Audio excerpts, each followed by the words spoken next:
आज मैं आपको बताने जा रही हूँ हनुमान जी को उनकी शक्तियों की याद किसने दिलाई। महावीर हनुमान समेत लाखों वानरों का दल किष्किंधा से सीता जी की खोज में दक्षिण दिशा की ओर निकला था। तब वे समुद्र तट पर पहुंच गए।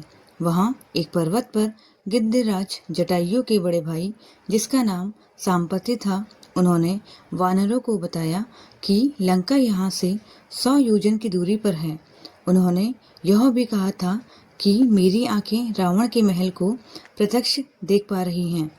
वहां तक पहुंचने के लिए किसी को पहले समुद्र पार करना होगा।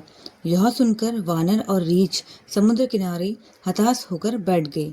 युवराज अंगद समेत सभी वानर युद्धपति समुद्र पर पार जाने का विषय में विचार करने लगे। सबने कर्मशः अपनी अपनी शक्ति सामर्थ्य की बात की। अंगद जा सकते हैं, पर लौटने में संदेह है। रीछराज जामवंत बूढ़े हो चुके थे। तब उनकी निगाहें हनुमान जी पर गई। हनुमान जी को जामवंत ने खोई हुई शक्तियां याद दिलाई। वे हनुमान जी को उनकी शक्ति सामर्थ्य का एहसास कराते हैं।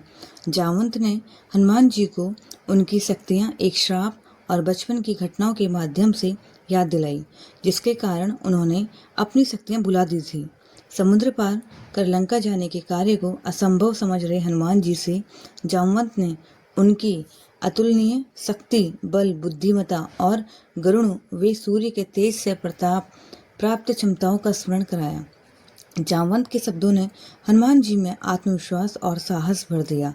इस प्रकार हनुमान जी को अपनी शक्तियों का एहसास हो गया और उन्होंने विशाल रूप धारण किया। उसके बाद हनुमान जी लंका जाने के लिए उद्गत हो गए। जामवंत की प्रेरणा से उन्होंने अपने बल पर विश्वास हो गया और समुद्र लागने के लिए अपने शरीर का विस्तार किया। हनुमान जब छलांग मारने के लिए महेंद्र पर्वत की ओर देखने लगे तो धरती पर अन्य प्राणियों में कोलाहल होने लगा।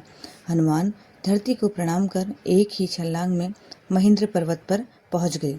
जामवंत ने उन्हें प्रभु श्री राम के कार्य को पूरा करने के लिए अपनी शक्तियों के प्रयोग का सही समय बताया। उन्होंने अपना विशाल रूप धारण किया और पूरी शक्ति के साथ समुद्र पार कर लंका जाने के लिए प्रस्थान किया।